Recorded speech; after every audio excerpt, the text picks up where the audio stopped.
نحمده ونصلي ونسلم على سيدنا ومولانا محمد رسول النبي الأمين المكين الحنين الكريم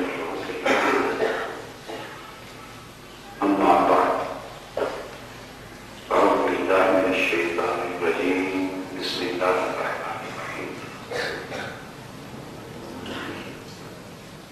زين للناس حب الشهوات من النساء والبنين والقناطير المقنطرة من الذهب والفضة والخيل المسومة والأنعام والحرث ذلك متاع الحياة الدنيا والله عنده حسن المآب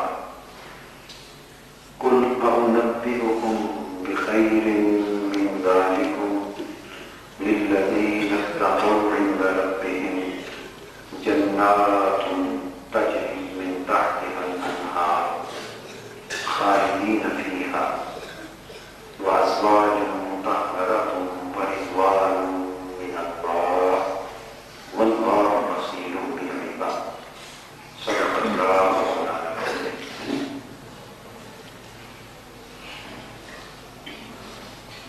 معزز خواتین و حضرات مرشدان محترم، اللہ جل مجدہ کی توفیق سے آج اس تسلسل میں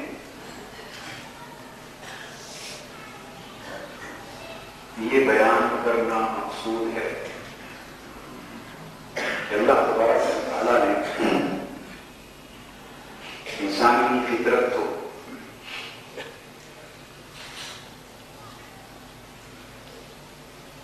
شہوتوں کی محبت کے 5 ایجابات 5 پردوں میں دبا رکھا.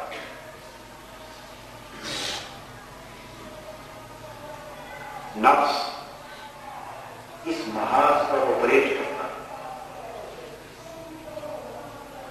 اس محاذ پر اپنے تقاضوں کو اجاگر کرتا ہے اور بروئے کار لاتا ہے. وہ ایجابات نفسانی کہلاتے ہیں جن کو اللہ تبارک و تعالیٰ نے قرآن مجید میں اس آیت کریمہ کے بارے میں فرمایا. ہم نے اتنے حصے پر پچھلے دنوں پر گفتگو کی تھی. زُيِّنَ لِلنَّاسِ حُبُّ الشَّهَوَاتِ، اس میں جو لفظ ہے زُيِّن، یہ جو شہوتوں کی محبت ہے، یہ انسان کے لیے محبوب، پسندیدہ اور خوشنما بنا دی گئی. جب آیت کریمہ میں نے پچھلے جمعہ پر پڑھی تو اس میں اس نقطے پر گفتگو ہوئی پچھلے پورے جمعہ میں کہ انسان کے اندر شہوت کی محبت یا ان کی زینت یا ان کی طرف رغبت کیوں رکھی گئی، انسان کی فطرت کو اس رغبت سے پاک کیوں نہ بنایا گیا تاکہ وہ اس فطرے سے ہی بچ جاتا اور جو الجھاؤ سے درپیش ہوتا ہے اور فتنہ اور فساد جس میں وہ مبتلا رہتا ہے، یہ صورت ہی پیدا نہ ہوتی اور وہ بالکل پاکیزہ اور طہارت کا بہتر. پچھلا جمعہ اس موضوع پر ہم نے مفصل بیان کر دیا تھا. یہ اس لیے رکھی گئی کہ اسے اشرف المخلوقات بنانا تھا. اگر یہ رغبت نہ رکھی جاتی تو وہ ماحض امتحان میں نہ ہوتا، اس کی زندگی امتحان گاہ نہ بنتی، اور وہ امتحان گاہ میں نہ ہوتا تو ملائکہ سے بلند مقام نہ پاتا، ورنہ تو فرشتہ ہی ہوتا. اور اگر ان رغبتوں اور ان شہوتوں کی جذبات سے اسے پاک رکھ کر کلیتاً شر کے امکان سے بھی اس کو خارج کر دینا ہوتا تو پھر تو سیدھی سیدھی بات تھی کہ اللہ پاک اپنی نیابت و خلافت بھی فرشتوں کو ہی عطا کر دے، جبکہ اللہ پاک نے اس پروپوزل کو پسند نہیں فرمایا، ملائکہ کی اس پروپوزل کو پسند نہیں فرمایا. اس پر مفصل بات ہو چکی ہے.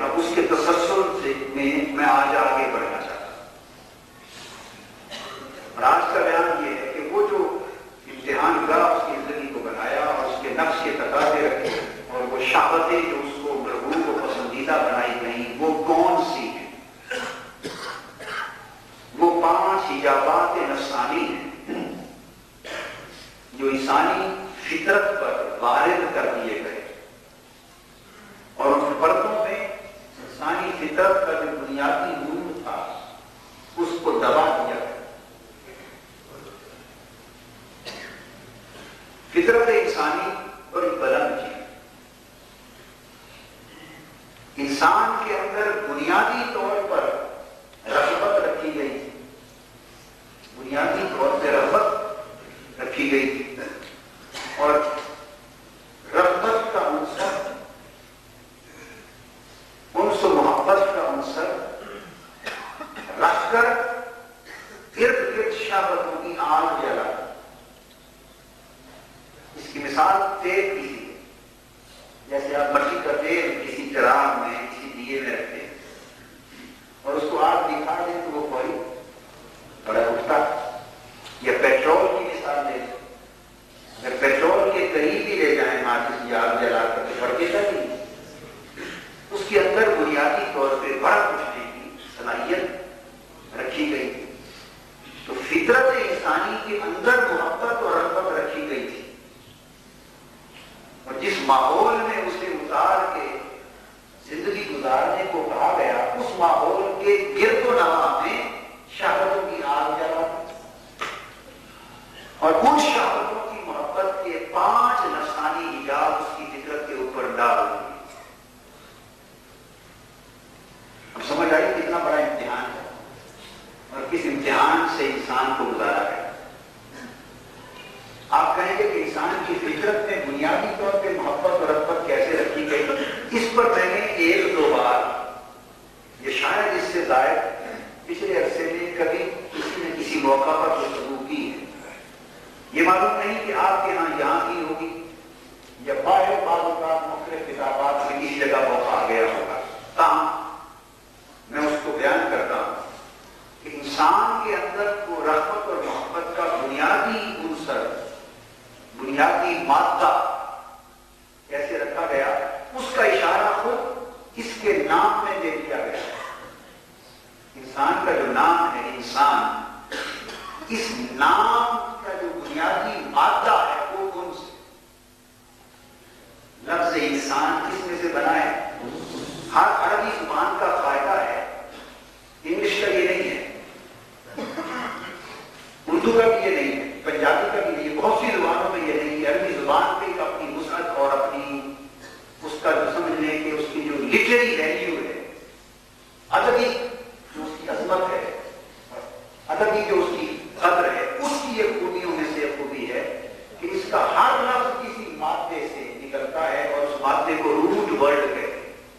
کیا کہتے ہیں؟ Root word. عام طور پہ وہ 3 حرفوں پر مشتمل ہوتا ہے، بعض مادے اس سے زیادہ حرفوں پر بھی مشتمل ہوتے ہیں، مگر عام طور پر تو مادہ کہلاتا ہے روٹ ورڈ۔ تو لفظ انسان کے بارے میں اہل لغت نے 2 رائے بیان کی۔ ایک رائے اہل لغت کی، ائمہ لغت کی یہ ہے کہ لفظ انسان انس میں سے نکلا ہے اور مادہ کہتے ہیں آناسا۔ کیا؟ الف، یعنی الف پر جب زبر آ گئی حمزہ، نون سین، آناسا۔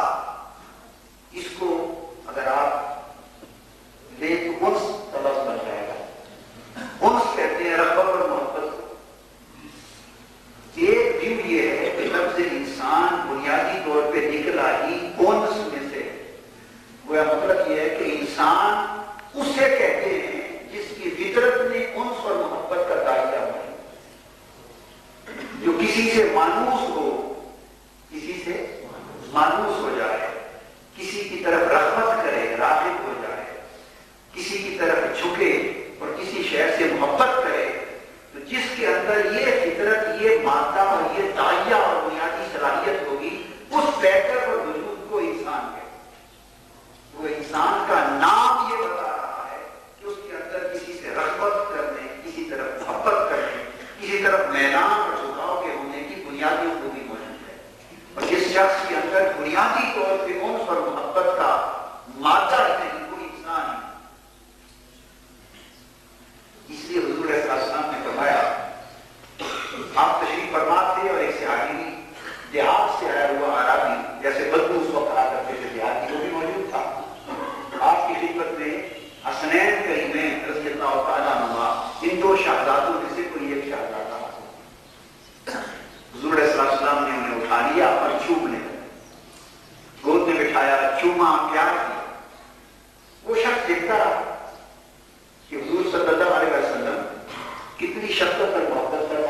چوم رہے ہیں، پیار کر رہے ہیں. جب شہزادہ تشریف لے گئے واپس، اس نے آقا علیہ السلام کی بارگاہ میں عرض کیا، یا رسول اللہ، آپ نے تو ان کو اتنا چوما ہے، اس بیٹے کو اتنا پیار کیا، میرے تو اتنے بیٹے بیٹیاں ہیں، میں نے تو آج تک کسی ایک کو چوما ہی نہیں، آج تک کسی کو نہیں چوما. حضور علیہ السلام نے اس کو بدبختی کے ساتھ تعبیر، اور میں جو شخص دنیا میں اپنی اولاد سے اور حقداروں سے دوسروں سے محبت اور رغبت اور اس کا گزارا نہیں کرتا، اللہ بھی اس سے اور اس کا محبت ہے، اللہ بھی اس سے محبت نہیں کرتا. اور وہ شخص ظالم ہے جو اولاد کو پیار نہیں کرتا، اور جو زمین پر رحم نہیں کرتا ہے، زمین پر اہل آسمان یعنی اللہ ان پر رحم نہیں کرتا. جو لوگوں سے محبت نہیں کرتا، اللہ ان سے محبت نہیں کرتا. حضور صلی اللہ علیہ وسلم نے گویا انسان کی بنیادی خصلت جو بیان کی، اس کی جبلت اور فطرت، اور جس سے اس کا انسان ہونا عبارت ہے، وہ خصلت محبت. وہ انسان بھی یہ بات رکھتی ہے. اب یہاں جتنا مدعا تو اتنے بیان سے پورا ہو گیا، اب اس کے ساتھ ریلیونٹ اس کا دوسرا ایسپیکٹ ایک اور پہلو، وہ یہ کہ بعض ائمہ لغت نے کہا کہ نہیں، یہ جو لفظ انسان کا یہ ذائقہ ہے، اور یہ لفظ انسان انس سے نہیں نکلا بلکہ نسیان سے نکلا. ناسیہ ان کا روح اور اس کا ہے ناسیہ، نسیان یعنی وہ بھول گیا. وہ آنسا کا مطلب ہے اسے محبت ہو گئی. انسان کون ہے جس سے محبت ہو گئی؟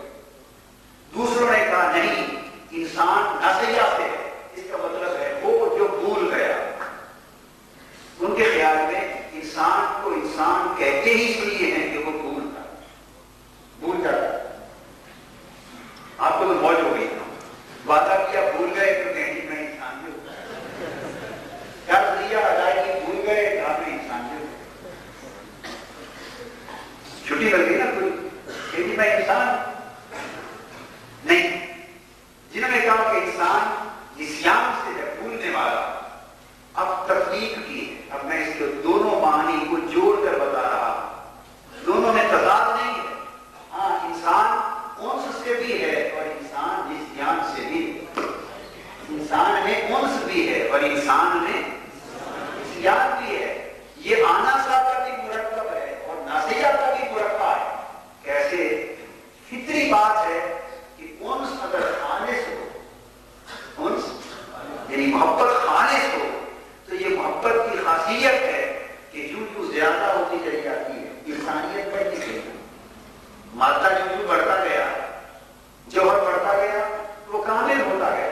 تو جو انس و محبت بڑھتا جائے تو انسان کی ساری کنسنٹریشن، انسان کی ساری ترکیز، اس کی سوچ وچار وہ مرکوز ہوتی چلی جاتی ہے اپنے محبوب پر. جس شے سے وہ مانوس ہے بس وہی دھیان میں آنے لگتا ہے. بڑھتے بڑھتے بڑھتے بڑھتے یہ انس محبت میں بدلتا ہے، انس و رغبت محبت میں بدلتا ہے، محبت پھر آگے عشق میں بدلتا ہے. عشق جنوں تک انسان کو لے جاتی ہے، اور جب یہ انس اپنی انتہا پر جاتا ہے اور اتنا بڑھ جاتا ہے کہ عشق و جنوں کے مقام پر پہنچتا ہے، تو کیفیت یہ ہو جاتی ہے کہ بس صرف محبوب ہی محبوب یاد رہتا ہے، محبوب کے سوا باقی سب کچھ بھول جاتا ہے. یہ وہ نقطہ ہے جہاں انسان نے انس اور نسیان دونوں جمع کر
احباب آئے ہوئے تو آپ کہیں گے شادی بھی کرنی چاہیے، تو بیوی بھی ہیں، بچے بھی ہیں، کاروبار بھی ہے، تجارت بھی ہے، حقوق بھی ہیں معاشرے کے، تو یہ سارا کچھ دنیا میں آپ کر رہے ہیں اسلام کی رحبانیت کا دین تو نہیں ہے، یہ تو سب کچھ غیر ہے، یہ سب کچھ غیر ہے، تو پھر انسان کامل کیسے ہوا؟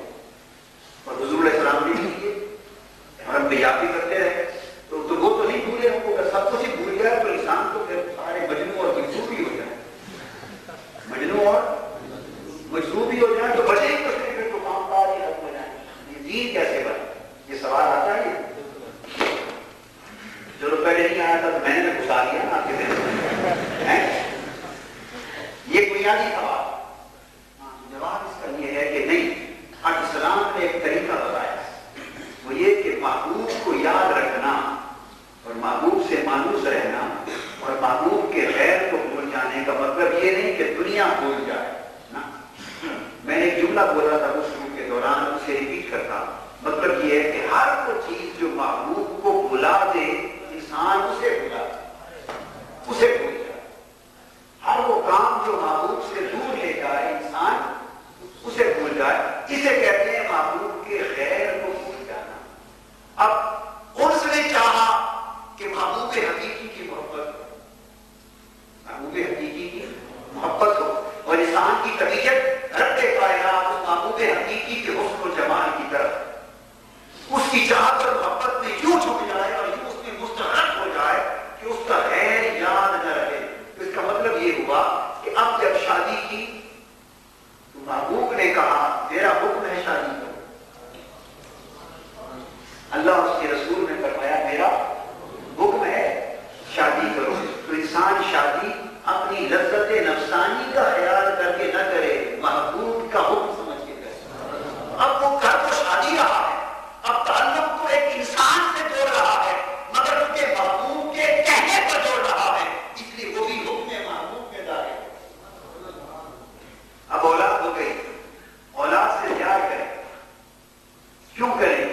حضور نے فرمایا، اللہ نے فرمایا کہ اولاد تمہارے پیار کی حقدار ہے، تو جب اس کے فرمان کی اتباع میں اولاد سے پیار کرے گا وہ بھی محبت محبوب کے ذہن میں آ جائے گا۔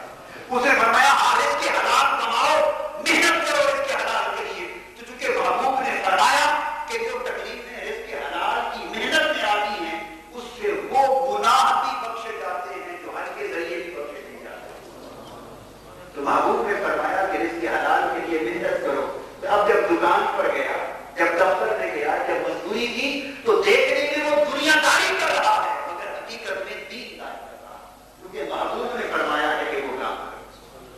لہذا اب دنیا کے سارے رشتے، حقوق العباد، حقوق زوجیت، ہمسائے کے حقوق، رشتہ داروں کے حقوق، معاشرے کے حقوق، کاروبار تجارت کے حقوق، اگر دنیا کے جتنے بھی کام ہم انجام دیں گے اگر حکم الہی کے تابع رہ کر انجام دیں گے اس کی مخالفت میں نہیں، تو حکم محبوب بھی یاد ہوگا، محبوب کا حکم بھی یاد ہوگا، اور جو جو کام محبوب کے حکم کے ذیل میں ہوں گے وہ سب محبوب کی محبت میں آتے ہیں۔ اس کی مثال ایسے ہے جیسے آپ کو کسی سے بے پناہ محبت ہو، بہت محبت ہو، اس کے بعد آپ کہیں باہر جائیں، لندن جائیں، واپس آئیں، اور محبوب آپ سے کہے کہ میرے لیے آپ کا نہایت محبوب دوست ہے، بڑا ہی جان کی طرح پیارا دوست، وہ کہے کہ میرے لیے وہاں سے یہ تحفہ لے،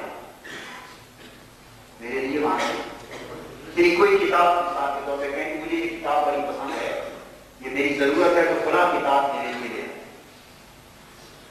آپ وہاں سے واپس آ جائیں اور محبوب سے کہیں دوست کو بھی میں آپ کے لیے بہت اداس تھا، خواہ بیٹے سے ہی محبت ہے، بیٹی سے محبت ہے، بیٹی کہے میرے لیے گڑیا لے آ، چھوٹی بیٹی کی گڑیا لے آ، بیٹا کہے میرے لیے فلاں چیز لے آ، آپ واپس آ گئے، اب آپ محبت کا اظہار کر رہے ہیں، بیٹی کو اٹھا کے گلے نہیں لگایا ہوا ہے، چوم بھی رہے ہیں، بیٹے کو بھی پیار کر رہے ہیں، دوست سے بھی محبت کا اظہار کر رہے ہیں، اداسی بھی بیان کر رہے ہیں، تھوڑی دیر گزر گئی، پھر اس نے پوچھا میں نے وہ فلاں کتاب کے لیے کہا تھا، وہ بلائے کہ وہ مجھے تو وہاں یاد ہی نہیں، میں تو وہاں کاموں میں ایسا مضبوط ہو گیا کہ مجھے جو چیز آپ نے کہی تھی وہ یاد نہیں رہی۔ ایمان سے کہیے اگر محبت صادق ہو تو جس مطالبہ کیا تھا کوئی انسان بھولتا؟ اور جو بھول جاتا ہے اس کا مطلب ہے وہ دعویٰ محبت میں جھوٹا۔ دوست کا محبوب کا مطالبہ ہے، اس نے کہا یہ نانا میرے لیے، اور پھر وہ کہے کہ میں آپ کو تو کبھی بھولا ہی، دن رات یاد رکھتا تھا مگر وہ بات یاد نہیں تھی۔ چھوٹی بیٹی ہو اور اس سے آپ کو پیار ہو اور اس نے اپنی پسند کی چیز کہی کہ میرے لیے یہ لے کر آنا، آپ خالی یاد آ گئے کہ میں آپ کو تو صبح شام یاد کرتا تھا، بیٹوں کو کہیں گا بیٹی کو کہیں مگر وہ چیز جو آپ نے مانگی تھی وہ میں ساتھ نہیں لا سکتا۔ کوئی مانے گا کہ آپ کو محبت بری؟ اب لندن جا کے آپ فرق آئے، پردیس گئے، محبوب نے کچھ تقاضے دیے، مطالبے کیے کہ میرے لیے جب واپس آئیں تو یہ لانا، جو اس نے چیزیں منگوائی ہو تو آپ خالی چلے گئے، کچھ بھی نہیں لائے اور کہے کہ دن رات یاد کرتا تھا، تو محبوب کیا رہے گا؟ یہ دعویٰ محبت جھوٹا ہے۔ جب میری پسند کی چیزیں ہی نہیں لائے تو محبت کیسے؟ آپ کا بھی کوئی محبوب، ہم پہچانے یا نہ پہچانے، ہم بدبخت ہو گئے، ہمارا بھی کوئی محبوب ہے، اس کا ذکر آگے آ رہا۔ اس محبوب حقیقی کی نے ہمیں پیدا کر کے اس دنیا میں پردیس میں بھیجا۔ محبوب حقیقی نے ہمیں پیدا کیا اور ایک زمانے تک ہمیں اپنے پاس عالم ارواح میں رکھا۔ محبوب حقیقی نے اپنے پاس عالم ارواح میں رکھا، پھر اس نے کہا چلو، جیسے میں نے لندن کی مثال دی تو یہ ہمارا لندن ہو گیا۔ اس نے فرمایا اچھا جاؤ کچھ عرصہ 40 50 60 70 سال کے لیے ذرا پردیس میں جا کے رہو، اس دنیا میں بھیج دیا، یہ ہمارا پردیس ہے۔ اور جب بھیجا تو محبوب حقیقی نے چلتے ہوئے کہا ثم الیہ ترجعون، تم نے 50 60 70 یا 100 سال کے بعد پلٹ کر واپس وطن میرے پاس آنا ہے، تو جا رہے ہو پردیس میں، جب جاؤ تو واپسی پر میرے لیے کچھ سجدے لیتے آنا، مجھے یاد کرنا 5 وقت اور میرے لیے کچھ سجدے لیتے آنا، کچھ آنسو لیتے آنا، کچھ آخر شب کی آہیں لیتے آنا، مہینے میں سال میں ایک مہینہ بھیجوں گا اس میں روزے لیتے آنا، رزق حلال کا حکم دوں گا تو حلال کھا کے آنا، طہارت کی زندگی کر کے آنا، کچھ تقویٰ کا تحفہ لے کے آنا، کچھ پرہیزگاری لانا، کچھ نمازیں لانا، کچھ حسن اخلاق لانا، کچھ پڑوسیوں سے کیے ہوئے نیک سلوک کا تحفہ لانا، کچھ میرے بندوں کے ساتھ کیے ہوئے احسان لانا، نیکیاں لانا، فرائض لانا، واجبات لانا، سنتیں لانا، پاکیزہ زندگی لانا، خوش خلقی لانا، ایتاء حقوق۔ اس نے کچھ تحفوں کی لسٹ دے دی، تحفوں کی وہ جو لسٹ بنا کے دے دی اس کا نام قرآن رکھا۔ ہائے ہائے، اپنے محبوب کے ذریعے وہ لسٹ بھیج دی، یہ کچھ کر کے واپسی پر لیتے آنا۔ وہ قرآن کے اندر محبوب نے ہم سے جو مطالبے کیے ان مطالبات کی اسے حاجت نہ تھی، محبوب حقیقی بے نیاز تھا، اسے کوئی طلب و حاجت نہ تھی، وہ ہماری محبت کو پرکھنا چاہتا تھا، ہماری محبت کا امتحان لینا چاہتا تھا، ہمیں اس پردیس میں بھیجا اور کہا کہ جب پلٹ کر میرے پاس آؤ، مجھ سے محبت کا دم بھرنے والوں، میری محبت کا نام لینے والوں، جاؤ پردیس میں۔ اور ارد گرد شہوتوں کی آگ جلا دی، رغبتوں کا ماحول رکھ دیا، جھوٹے موٹے حسن رکھ دیے، جھوٹے موٹے جمال رکھ دیے، ہوس رکھ دی، شہوت رکھ دی، خوبیاں رکھ دی، کرسیاں رکھ دی، مال و دولت رکھ دیا، جاہ و منصب رکھ دیا، کوٹھیاں رکھ دی، کاریں رکھ دی، نرم و گداز بستر رکھ دیے، کھیتیاں رکھ دی، ذمہ داری رکھ دی، مال و دولت، یہ ساری جھوٹی محبتوں اور رغبتوں کے انبار لگا دیے۔ ان جھوٹی رغبتوں کے پردیس میں اس محبت کے نام لیوا انسان کو بھیجا، دیکھنے کے لیے کہ وہاں جا کر ان جھوٹی محبتوں میں کھو جاتا ہے یا میری اصلی محبت کو یاد رکھتا ہے۔ اور جاتے ہوئے قرآن کی صورت میں ایک لسٹ دے دی اور فرمایا اپنے محبوب کے ذریعے کہ میرے بندو، میری محبت کا دم بھرنے والوں، جب پلٹ کر آؤ گے تو جب میری طرف واپسی کا سفر شروع ہوگا نا، ہائے ہائے ہائے، پردیس سے پھر دیس کی طرف سفر شروع ہوگا تو پہلا قدم، پہلی شام جب دیس کی طرف رخ کرو گے واپسی کا سفر، تو پہلی شام ہی پوچھا جائے گا مر ربو کا، تیرا بنانے والا کون ہے؟ پردیس کی طرف جب پلٹ کر آؤ گے، دیس کی طرف، وطن کی طرف جب پلٹ کر آؤ گے تو پہلی شام جب وطن کے سفر میں آئے گی، پہلی رات جو دیس کی سمت کیے گئے سفر میں آئے گی، تو پہلی شام ہی یاد دلا دی جائے گی کون ہے تیرا محبوب، کون ہے تیرا رب۔ وہیں سے بھولے بسرے محبوب کی یاد شروع ہو جائے گی۔ فرمایا یہ لے کر آنا، اور جو انسان اپنے آپ کو اس کا محب بھی کہے، بندہ بھی کہے، غلام بھی کہے، اسے محبوب بھی کہے، واپس جائے اور اللہ کے حضور پیش ہو تو وہ پوچھے، باری تعالیٰ پوچھے محبوب حقیقی میرے بندے، میری محبت کا دم بھرنے والے، مجھے تو کوئی حاجت نہ تھی مگر تیری محبت کے امتحان کی خاطر میں نے کچھ چیزیں تمہیں کہی تھی، وہ لائے ہو؟ ذرا کھولو نا اپنا نامہ اعمال کا بریف کیس، اپنے اعمال کا صندوق کھولو، کیا لائے ہو؟ اس نے صندوق کھولا، اپنے اعمال کا صندوق کھولا، ایک طرف جھوٹ کا پیکٹ پڑا ہے، ایک طرف غیبت کا پیکٹ پڑا ہے، ایک طرف چغلی پڑی، ایک طرف تکبر پڑا ہے، ایک طرف حرص و لالچ پڑا ہے، ادھر جاہ و منصب کی طلب پڑی ہے، ادھر رزق حرام کا بنڈل پڑا ہے، ادھر گناہوں کا بدکاری کا پڑا ہے، ادھر آنکھوں کے غلط استعمال کا پڑا ہے، ادھر ساری دنیا کی خرابیوں سے سامان سے صندوق بھرا پڑا ہے۔ محبوب پوچھتا ہے میں نے بھی کہا تھا تقویٰ لیتے آنا، ہائے ہائے ہائے، میرا تحفہ لائے؟ جواب ملا مولا نہیں۔ وہ پوچھے گا میں نے کہا تھا کچھ پرہیزگاری کا تحفہ لانا، میرے خوف کا تحفہ لانا، میری خشیت و محبت کا تحفہ لانا، لائے ہو؟ جواب ملا نہیں۔ میں نے کہا تھا کچھ سجدے لانا، 5 وقت مقرر کیے تھے، ان وقتوں میں سجدے کرنا، کچھ سجدے بھی لائے ہو؟ صندوق کھولتا ہے گٹھڑی نظر نہیں آتی۔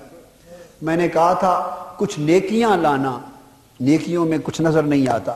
میں نے کہا تھا رزق حلال لانا، گٹھڑی میں حرام ہے حلال نہیں۔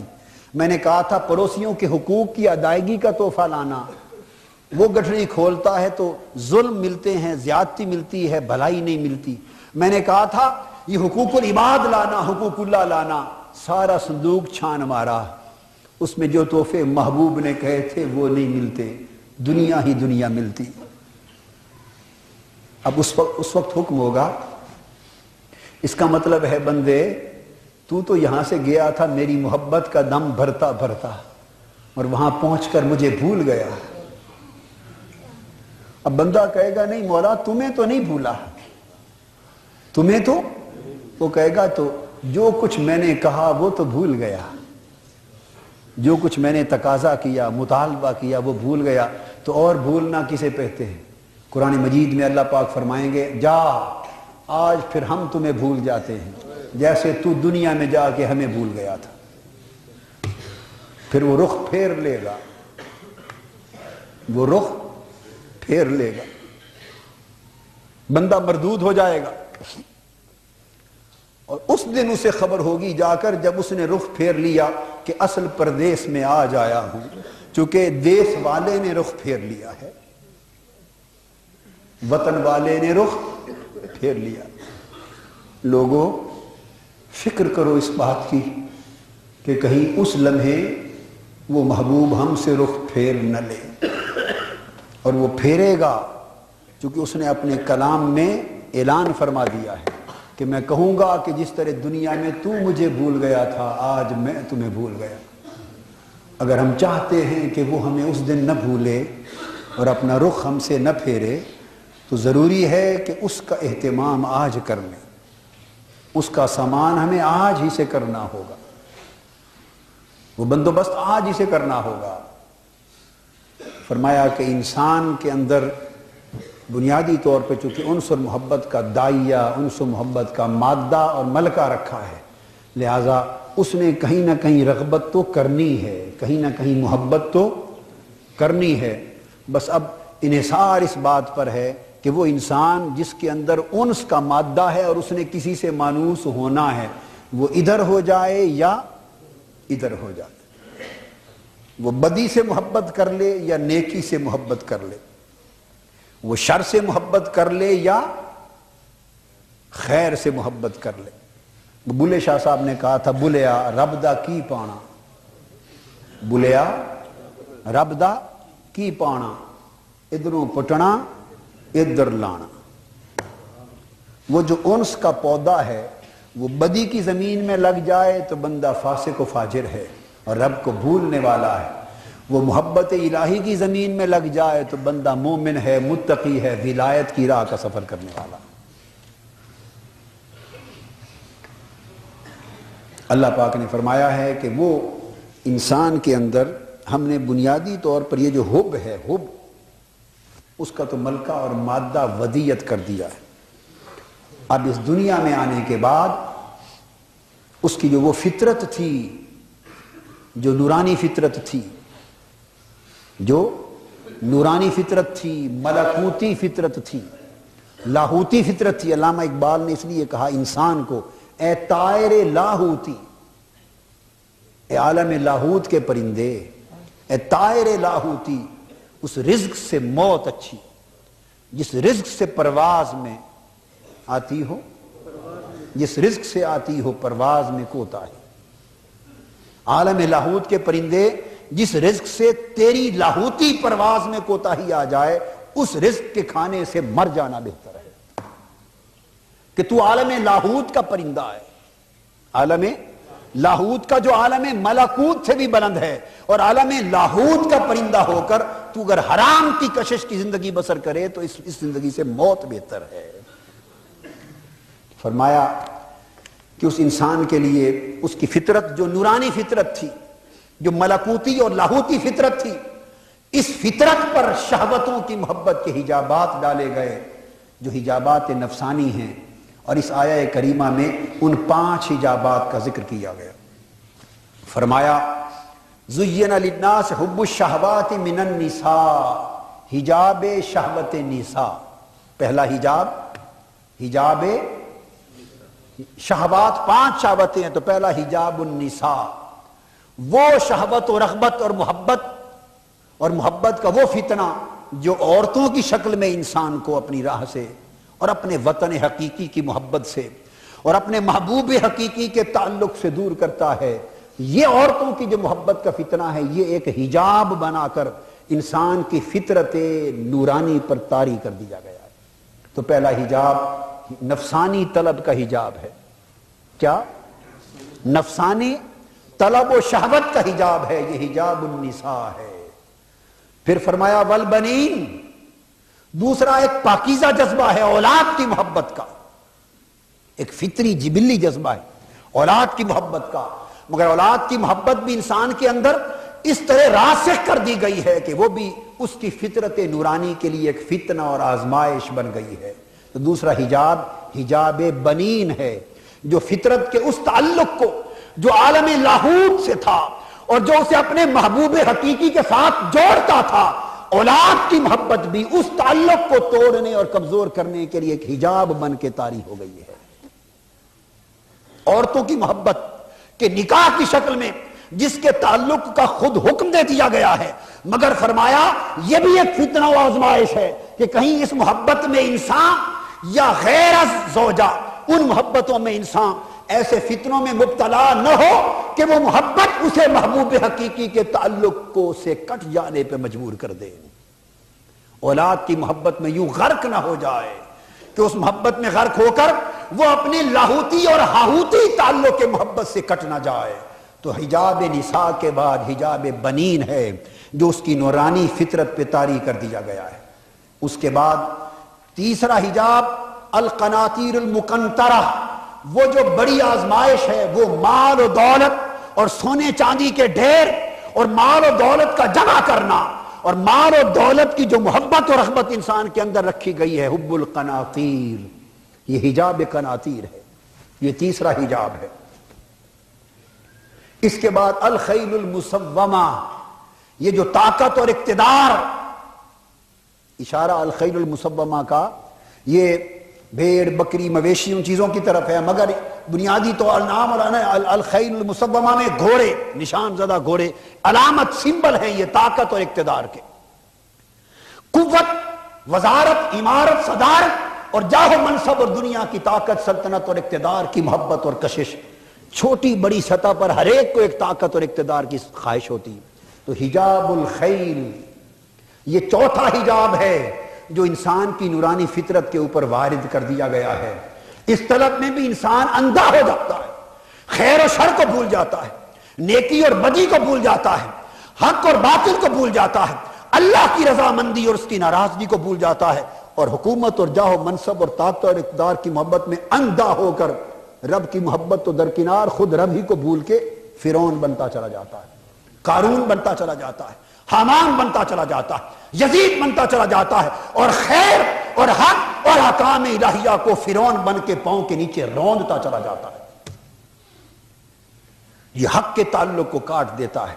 اور پانچواں حجاب ارشاد فرمایا حجاب الانعام والحرث، مویشی ہیں اور کھیتی باڑی ہے، فصلیں ہیں. یہ اشارہ ہے دنیاوی نظام کے بڑھ جانے کا، دنیا کے پھولنے کا، عزت دنیاوی عزت کے فروغ کا. اور فرمایا دنیا میں بڑھنا پھلنا پھولنا اور دنیاوی عزت کا فروغ یہ بھی ایک حجاب ہے، حجاب الانعام والحرث کی شکل میں، کہ انسان کی فطرت نورانی کو یہ بھی دبا دیتا ہے. یہ 5 حجابات نفسانی جو انسان کی فطرت نورانی کو دبا دیتا ہے. اور اشارہ اس امر کی طرف ہے کہ وہ انسان جسے عالم علوی اور عالم سفلی 2 عالموں کا مرکب بنایا گیا تھا، اور 2 عالموں کا مرکب اس طرح کہ اس انسان کے وجود میں بلند و بالا مالا اعلیٰ کی شے روح کو رکھا گیا تھا، اور عالم علوی کا نمائندہ روح اسے اپنے محبوب حقیقی کی یاد دلاتی تھی، اور عالم سفلی یہ پست نیک اور ہیچ دنیا اس دنیا کی نمائندہ جسم کو رکھا گیا تھا، نفس کو رکھا گیا تھا. یہ نفس اسے اپنے محبوب سے دور ہٹا کر ان شہوتوں اور محبتوں کے دھندلکوں میں اندھیروں میں ڈالتا تھا. اس طرح روح اس انسان کو پلٹا کر مالا اعلیٰ کی طرف لے جانا چاہتی ہے، اور نفس انسان کو مالا اعلیٰ کی محبتیں بلا کر اس سفلی دنیا کی شہوتوں کی طرف لے جانا چاہتا ہے. اس کی فطرت کو 2 عوالم کا مرکب بنایا تھا. فطرت نورانی تھی، وہ مالا اعلیٰ سے آئی تھی، وہ عالم ارواح اور عالم ملکوت سے آئی تھی. اس نے قربت الہیہ کے انوار سے اپنے آپ کو روشن کیا تھا، ایک روشن چراغ کی مانند اس جسم کے پیکر میں رکھی گئی تھی. اس دنیا میں آئی تو آنے کے بعد اس کی طبیعت میں جو رغبتیں رکھی گئیں، کچھ طبیعت کی رغبتوں نے اس فطرت کے نور کو مدھم کر دیا. طبیعت کی شہوانی رغبتوں نے اس کے فطری نور کو مدھم کر دیا. کچھ اس کے بدن اور جسم کے تقاضے رکھے گئے، کچھ بدنی خواہشوں نے، جسمانی اور بدنی خواہشوں نے اس فطرتی نور کو اور مدھم اور کمزور کر دیا. پھر اس کے اندر حصی لذتیں رکھی گئیں، اور لذات حسیہ نے اس کے فطرت کے نور کے چراغ کو اور بجھا دیا. لذات حسیہ کا پانی، حسی لذتوں کا پانی، چراغ کی شعاع پہلے مدھم ہو گئی تھی بدن کے تقاضوں سے، طبیعت کی خواہشوں سے، مگر لذات جسمانی کے پانی نے اس چراغ کو اور بجھا دیا. چھینٹے پڑے لذتوں کے، چھینٹے پڑے شہوتوں کے، چراغ اور نور مزید بجھ گیا. پھر شہوتیں انسان کے اندر رکھی گئی، 5 حجابات شہوانی. ان شہوتوں کی ہوا چلی، شہوتوں کی آندیاں چلی، شہوتوں کے جکڑ چلے، اور وہ جلتا بجھتا ڈگمگاتا چراغ شہوتوں کی آندیوں میں مزید بجھ کر رہ گیا. شہوت نساء، شہوت بنین، شہوت قناطیر، شہوت الخیل اور شہوت الانعام، یہ حجابات شہوانی کی جو آندیاں چلی، جکڑ چلے، کسی کو ہوا لے ڈوبی، کوئی ہوا سے بچ گیا اسے آندھی لے ڈوبی، کوئی آندھیوں میں ٹمٹماتا رہا، جکڑ چلے کوئی جکڑ لے ڈوبا. بالآخر کسی نہ کسی طور پر وہ فطرت کا چراغ جسے نور عالم ملکوت سے ملا تھا، وہ چراغ فطرت جس کی شعاع مالا اعلیٰ سے حب الہی کے تیل سے جو چراغ جل رہا تھا، محبت الہی کے تیل سے جو چراغ جل رہا تھا، ان شہوتوں کی آندھیوں اور لذتوں کے پانیوں نے اسے بجھا دیا۔ جب وہ بجھ گیا، شیطان کے ڈیرے پڑ گئے، شیطان کے لیے بہکانا آسان ہو گیا، روح تڑپتی رہ گئی، روح اپنے آپ کو اس اجنبی پردیس میں تنہا تنہا سمجھنے لگی، وہ روتی رہ گئی، وہ تڑپتی رہ گئی، نفس غالب آ گیا، نفس غالب آ گیا۔ ایک طرف شہوتوں کا یہ غلبہ اور شہوتوں کا یہ حملہ تھا جس نے انسان کی فطرت کو دبا دیا۔ اس کو اللہ پاک نے فرمایا ذالک متاع الحیات الدنیا، لوگو یہ دنیا کا ساز و سامان ہے، یہ دنیا کی شہوت و محبت ہے، یہ دنیا کی متاع ہے جس کی خاطر مارے مارے پھرتے ہو۔ اب یہ سارا کچھ منظر بیان کر کے رب کائنات نے اس آیت کے اینڈ پر، اختتام پر ایک اشارہ دیا، اس اشارے سے دم توڑتی روح میں جان آ گئی۔ وہ کیا؟ فرمایا واللہ عندہ حسن المآب، ذالک متاع الحیات الدنیا، لفظ حسن نہیں آیا، توجہ طلب بات ہے، آخری نقطہ ہے، یہاں بات ختم کروں گا، توجہ سے سمجھیں۔ دنیا کی شہوتیں بیان کی، لذتیں بیان کی، رغبتیں بیان کی، خواہشیں بیان کی، سب کچھ بیان کر کے فرمایا ذالک متاع الحیات الدنیا، یہ دنیا کا سارا ساز و سامان ہے، یہ دنیا کا سامان ہے، متاع زیست ہے، بیان کیا۔ اب جواب میں فرمایا لوگو اندھے ہو گئے ہو، بہک گئے ہو، پھسل گئے ہو، حقیقت کو بھول گئے ہو، سب کچھ یہ تو نہیں۔ جواب میں فرمایا واللہ عندہ حسن المآب، اس کے ہاں ایک آخرت کا حسن بھی ہے، ایک اچھا انجام بھی ہے، حسین انجام۔ جب معاب کی بات کی نا آخرت کی، اس کے لیے لفظ حسن لگایا، اور دنیا کی ساری شہوتیں بیان کی اور انہیں حسین نہ کہا۔ ہائے ہائے ہائے،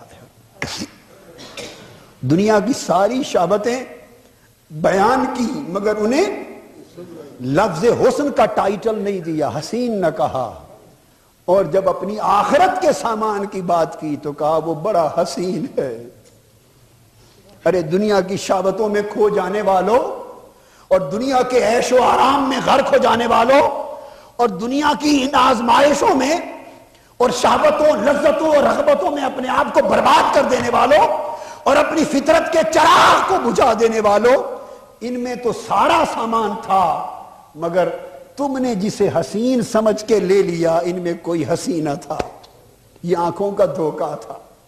اے بندے، جس شے کو تو حسین سمجھ رہا تھا، جو شے تجھے خوشنما دکھائی دے رہی تھی، جس شے کو تو نے مرغوب سمجھ لیا تھا اور جس کے پیچھے مجھے بھول گیا تھا، میری بات تو بڑی اوپر ہے، ایک آخرت ہے جو راستے میں آئے گی مجھ سے بھی پہلے، اس آخرت کا سامان بڑا حسین ہے۔ اگر تم